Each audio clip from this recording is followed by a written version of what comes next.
मध्य प्रदेश कांग्रेस के अध्यक्ष जीतू पटवारी ने एक बार फिर केंद्र सरकार पर निशाना साधा है। उन्होंने अरविंद केजरीवाल की गिरफ्तारी के बाद प्रेस से चर्चा करते हुए कहा कि मोदी सरकार देश में लोकतंत्र को खत्म करना चाहती है।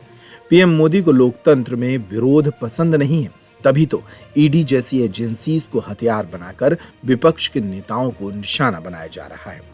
जीतू पटवारी ने आरोप लगाया कि अरविंद केजरीवाल के पहले झारखंड के सीएम समेत विपक्ष के कई नेताओं को गिरफ्तार किया गया। लगभग 95% ऐसे नेताओं पर ईडी की कार्रवाइयां हो रही हैं जो विपक्ष में हैं। पीएम मोदी को लोकतंत्र में विरोध की आवाज नहीं सुननी है। 2014 के चुनाव से पहले वे कहते थे कि स्विस बैंक से काला धन लाएंगे, लेकिन अब इलेक्टोरल बॉन्ड के माध्यम से भाजपा किस तरह काले धन को उगा रही है, इसे देखा और समझा जा सकता है। जीतू पटवारी ने तमाम सवालों के जवाब देते हुए भोपाल में ये प्रेस कॉन्फ्रेंस की। आप भी सुनिए। कि यहाँ उपस्थित साथियों, मैं आपका स्वागत करता हूँ।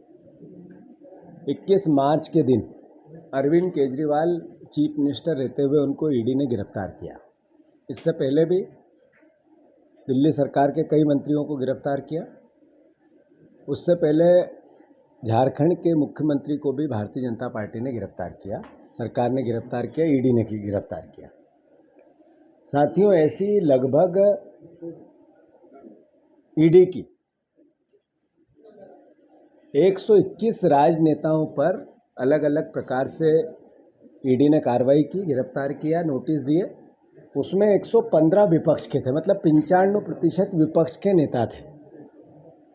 ये मैसेज ये है कि लोकतंत्र में नरेंद्र मोदी जी को विरोधी पसंद नहीं आते हैं, उनके खिलाफ वो भ्रष्टाचार के विरुद्ध कार्रवाई करेंगे। इसके अगेंस्ट भारतीय जनता पार्टी ने लगातार, जब ऐसे ही 121 लोगों की, जिसकी 154 लोगों की हम जब लिस्ट निकाले कि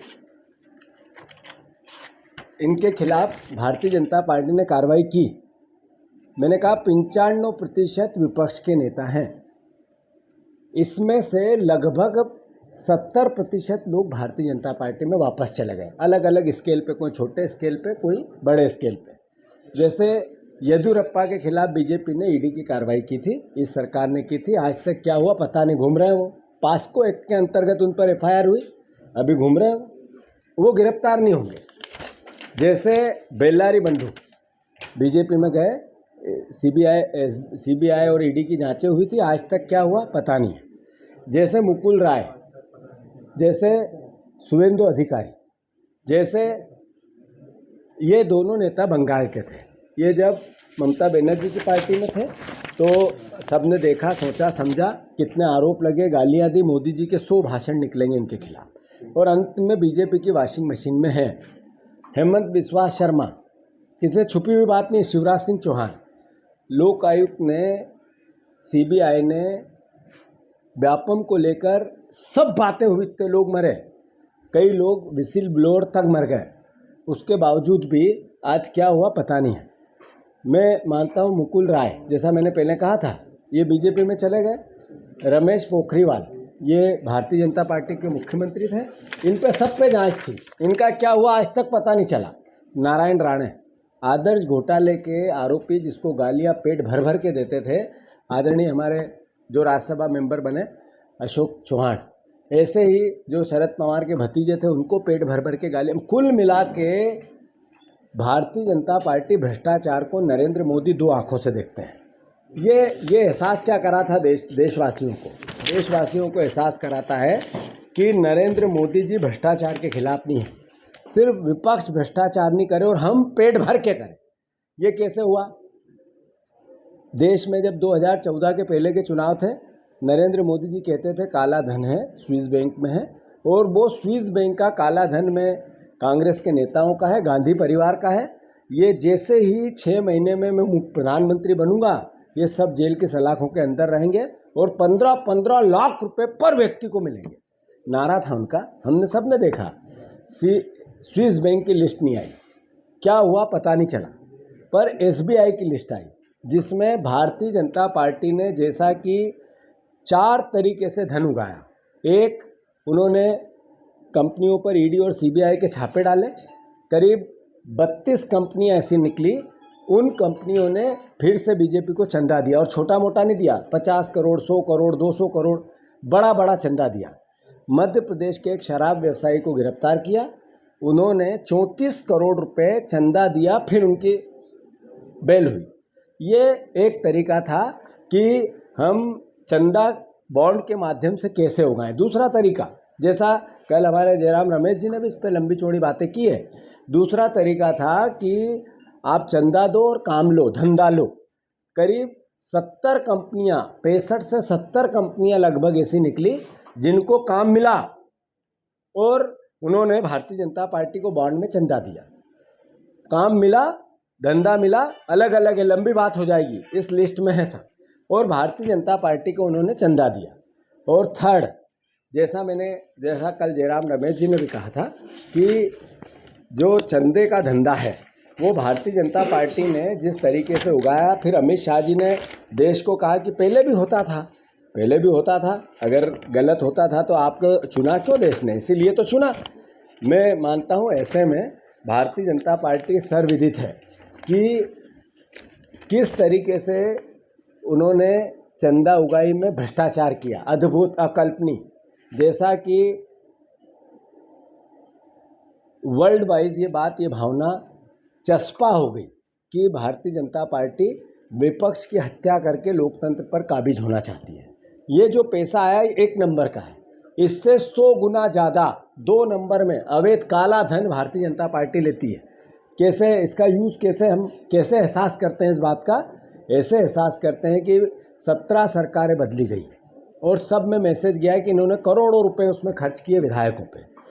तो 17 सरकारों के बाद 500 विधायक खरीद फरोख्त हुए, 200 से ज़्यादा पूर्व सांसद और सांसद दल अदला बदली हुई।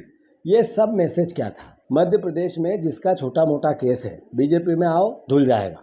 जिसके क्रेशर के रॉयल्टी है, बीजेपी में आओ धुल जाएगा। भारतीय जनता पार्टी ने अभियान चलाया कांग्रेस के लोगों को अपने साथ लेने का।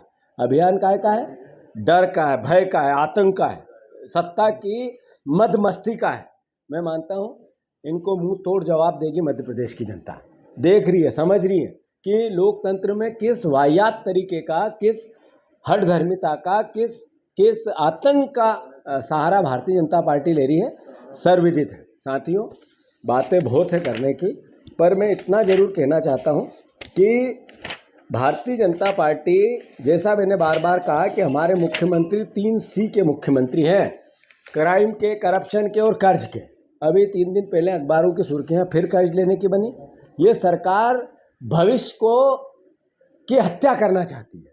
इन्होंने कर्ज लिया पर न किसानों को दिया, न युवाओं को दिया, न महिलाओं को दिया, न 400 रुपये का सिलेंडर दिया, न वो रामायण और गीता जैसे वचन पत्र पर एक पैसा खर्च नहीं किया। किया विधायकों की और मंत्रियों के घरों की साज सज्जा की, गाड़ी घोड़े लिए, अपना जो पॉलिटिकल विज्ञापन इवेंट का जो कार्यक्रम है लगातार कर्ज के पैसे का, वो लगातार चला रहे हैं।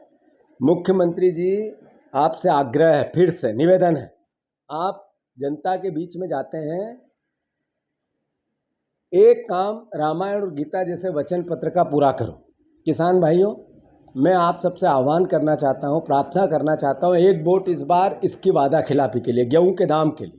जैसा मैं हर बार 3,000 रुपये की बात कर रहा था, मैं वचन देता हूं, अगर किसान एक वोट भारतीय जनता पार्टी को इस बात के लिए हराने के लिए देगा कि आपने जो कहा था वो किया नहीं, तो इनकी अक्ल ठिकाने आएगी। 5 साल चलेगी ये सरकार, पर ये सरकार आपका ध्यान देगी। बहनों, मैं आपसे अनुरोध करना चाहता हूं कि आप 3,000 रुपये की बात की, आपसे ने वोट लिए, 10% के आसपास बहनों ने वोट इस बात के दिए कि हमें 3,000 रुपये मिलेंगे, पर भारतीय जनता पार्टी ने एक शब्द भी उस पर आगे नहीं बढ़ी। कर्जा ले रहे हैं, हर महीने ले रहे हैं, पर आप कहे 3,000 रुपये की बात नहीं करते। एक वोट आपको इस एहसास का, भारतीय जनता पार्टी को, कि आपने जो किया था वो करा नहीं, इसको हराने के लिए दो। मैं उन भाइयों से अनुरोध करना चाहता हूं जो महंगाई की मार को है, 450 का गैस सिलेंडर देंगे, वोट दो हमें। भारतीय जनता पार्टी के कार्यकर्ताओं, नेताओं और उनके घर के वोटरों से भी मैं अनुरोध करना चाहता हूं, अगर लोकतंत्र को आप जिंदा रखना चाहते हो, इस व्यवस्था को बनाना चाहते हो कि आपको जो बोले राजनीतिक दल करे, तो फिर आपको इनको हराना चाहिए। मैं फिर से आप सबसे अनुरोध करना चाहता हूं, लड़ाई है हमारी, दृढ़ता से लड़ेंगे।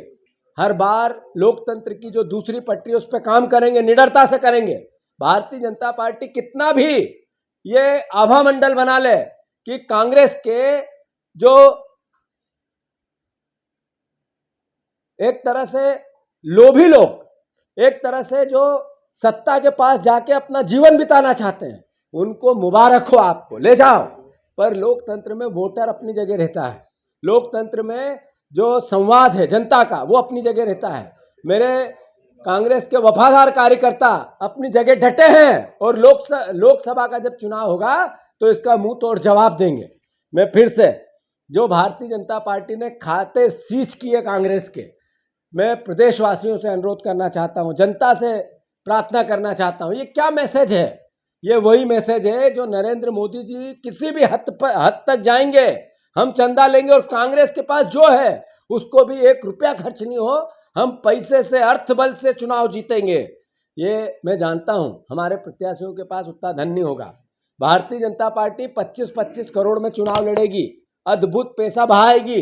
ये आप ही का काला धन है, आप ही का पैसा है, जो आपको इन्होंने जो वादे किए थे और नहीं दिया, वो पैसा आपको इस तरीके से नगद बांट के चुनाव लड़ना चाहेंगे। आपको विचार करना पड़ेगा, देशवासी प्रदेशवासियों को विचार करना पड़ेगा। साथियों, जो खाते सीज किए ये सर्वविदित है, सब आपके बीच में है, सब आपके साथ है, सामने है। मैं इतना ही कहना चाहता हूँ, ये 3C के मुख्यमंत्री, पर्ची के मुख्यमंत्री, कर्ज लेकर, क्राइम करवाकर, करप्शन करके चुनाव जीतना चाहते हैं, पर्ची के हैं। इसलिए मैं प्रदेश की जनता से आह्वान करता हूं, हमने जो टिकट बांटे, हमने कहा था कि हम 50% से ज़्यादा युवाओं को टिकट इस बार 50 साल से नीचे देंगे। हमने अपना वचन प्रदेश की जनता के सामने रखा है। हमने ST SC OBC के 75% टिकट दिए हैं। मैं मानता हूं कि अपने आप में ये एहसास है इस बात का, और जहां भी टिकट गया उसके बाद पॉजिटिविटी आई है कार्यकर्ताओं में, नेताओं में। ये भी एक शुभ संकेत है आने वाले समय के लिए। मैं कांग्रेस के कार्यकर्ताओं से आह्वान करना चाहता हूं, दृढ़ता से उठो और लोकतंत्र बचाने के लिए अपना योगदान दो, अपना सब सर्वोच्च निछावर करो। जो हमारे ST SC के भाई हैं, मैं उनसे अनुरोध करना चाहता हूं, भारतीय जनता पार्टी संविधान बदलना चाहती है। उनके बहुत बड़े नेता ने ये बात कही है आंध्रा में, तमिलनाडु में, दक्षिण भारत में, और भारतीय जनता पार्टी ने फिर उसको टिकट दिया है। इसका मतलब है बीजेपी उसके साथ है, संविधान बदलने के साथ है। मैं फिर से आप सबसे हाथ जोड़ के निवेदन करता हूं, कांग्रेस पार्टी अपना धर्म निभाएगी। जब तक ये 3,000 रुपये कुंटल गेहूं के दाम नहीं देंगे, इस भारतीय जनता पार्टी को चैन से नहीं रहने का दायित्व कांग्रेस पार्टी के साथ साथ आम जनता का है, किसान भाइयों का, उनके बेटों का है। लोकसभा चुनाव के पहले कांग्रेस ने मध्य प्रदेश के कई जिलों में संगठनात्मक बदलाव किया है। कांग्रेस ने 9 नए जिला अध्यक्ष नियुक्त किए हैं। इनमें जबलपुर में सौरभ नाटी शर्मा, भोपाल ग्रामीण में अनोखी पटेल, सीहोर में राजीव गुजराती, उज्जैन शहर में मुकेश भाटी, विदिशा मोहित रघुवंशी, मऊगंज में पद्मेश गौतम, मैहर में धर्मेश घई, पाढ़ुना में सुरेश झरके और बड़वानी में ननेश चौधरी को कमान सौंपी गई है।